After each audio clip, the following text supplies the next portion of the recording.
It's about time. Janet and Bruce live in Houston. Janet's younger sister, Pam, who lives in Denver, is flying down to spend a long weekend with them. Bruce, I think it's time to go and meet Pam at the airport. Oh, no. There's no need to hurry. There's plenty of time. It's only 8:30. There won't be much traffic at this time of night. You never know, and I think your watch must be slow. I have 8:40. I'd rather be too early than too late. It'll take her a while to get her luggage. Oh, come on, Bruce. It's time we were leaving. We can always have some coffee at the airport. I'd rather see the end of the basketball game, but never mind, we'd better go. Janet, wait a minute. The phone's ringing. Hello? Oh, Pam. Where are you? I'm still in Denver. The flight's been delayed. You caught us just in time. Oh, good. The plane won't be leaving for another hour at least. Look, don't bother to come out to the airport. It's no trouble. We'll meet you. No, I'd really rather you didn't. Honestly. Now, don't be silly, Pam. We'll pick you up. No, Janet, I'd rather get a taxi. We'll be there, Pam. See you later. Oh, Bruce, there she is. It's about time. Janet! Bruce! It's wonderful to see you, but I'm really embarrassed.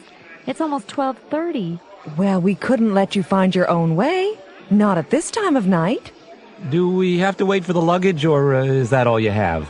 No, this is it. I didn't check anything. Great. It always takes forever at this airport. I know. It's about time they did something about it. I'll go and get the car. I won't be long. Well, Pam, what would you rather do tomorrow morning? Sleep in or go shopping? You mean this morning? I'd rather go shopping, but there's no need for you to come with me. I'd rather you slept in. You must be exhausted. Besides, it isn't as if this were my first visit to Houston. The New York Police Force. Thanks for inviting me to speak at your career assembly. You've asked me to talk about what it's like being a police officer. Well, I'm going to be honest with you. It's no picnic being a police officer in New York, and you have to be sure it's what you really want to do. When people need your help, they're only too happy to see you. But show up when they don't want you, and what you can get called isn't fit to print.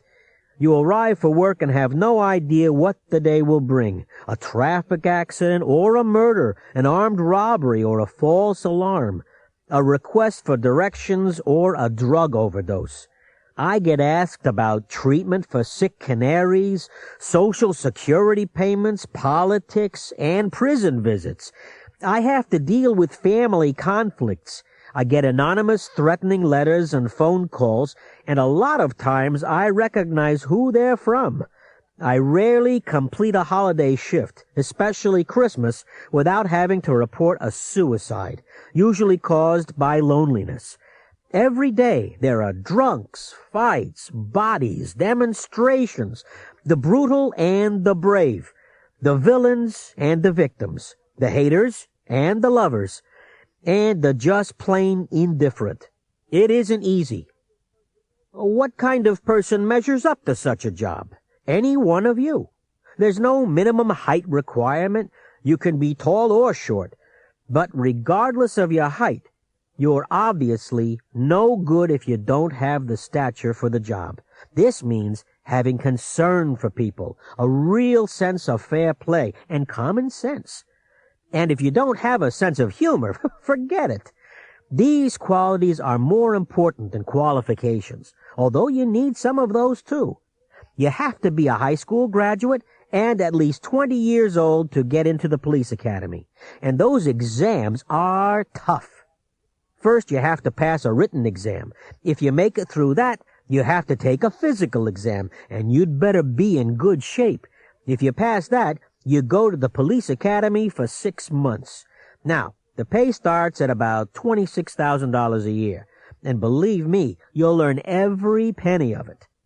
You'll have to put up with lonely hours on the night shift, and you'll probably work every Christmas. But the rewards you can get for doing a good job will more than compensate for the low pay.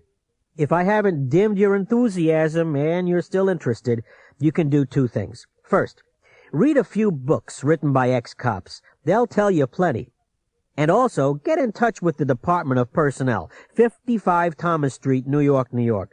Or call them at 212-566-8790. They'll tell you when the next exam is being given. Thanks a lot, and good. Gold Rush. California. In 1848, gold was discovered at Sutter's Mill, about 100 miles east of San Francisco, and the first great gold rush began. Within a year, 100,000 people, only 8,000 of whom were women, had reached the coast of California. More than half of them had traveled overland across the American continent. Gold fever began to spread. Homes, farms, and stores were abandoned as everybody raced for California. Many came by sea, and in July 1850, more than 500 ships were anchored in San Francisco Bay, many of which had been deserted by gold-hungry sailors. A few people became fabulously rich, but it was a risky business. Law and order broke down. Even if a miner struck it rich, there were always those who would try to take it away.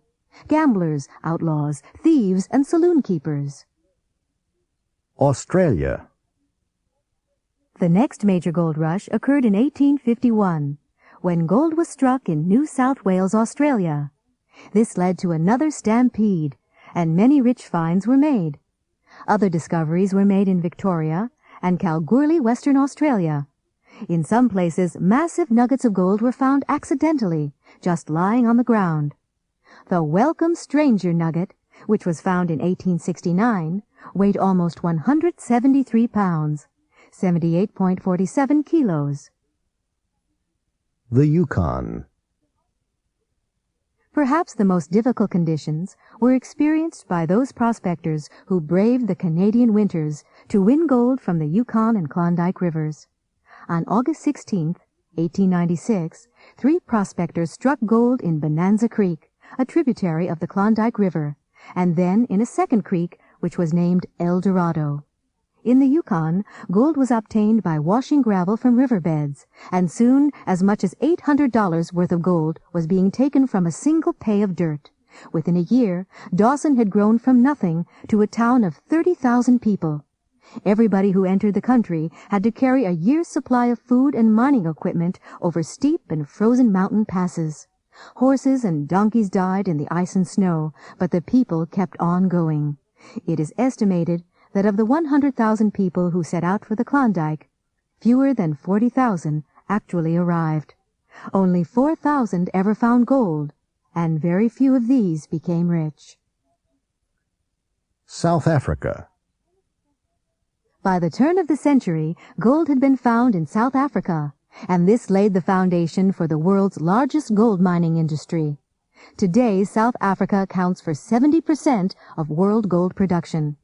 Vast sums of money are being invested, and modern mining technology is being used to squeeze gold from the rock. 20th century gold rush.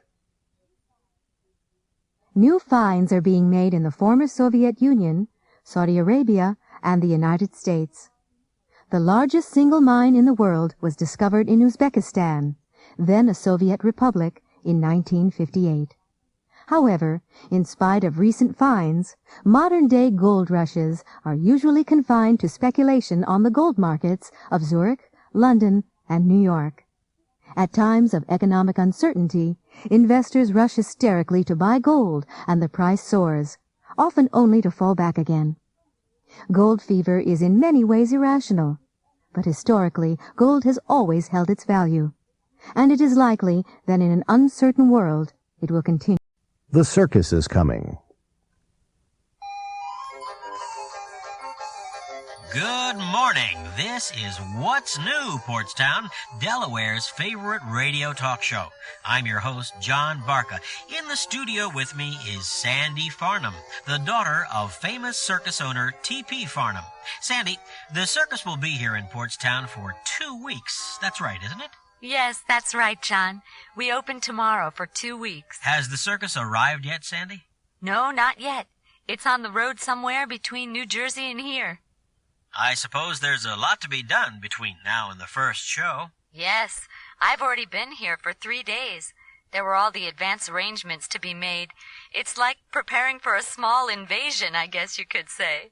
What do you mean? Well, there are so many things to be done, you know. There are posters to be put up, newspaper ads to be arranged, local workers to be hired. It goes on and on. When will the circus actually arrive? In the next hour or two. The first truck should be arriving any minute now, and then the hard work really begins. Most people love the circus, but not many realize how much work there is, do they? That's right. We'll be working all day and most of the night. It's a lot like moving a small army, but I'm keeping my fingers crossed. By tomorrow morning, everything will have been set up in time for the afternoon performance.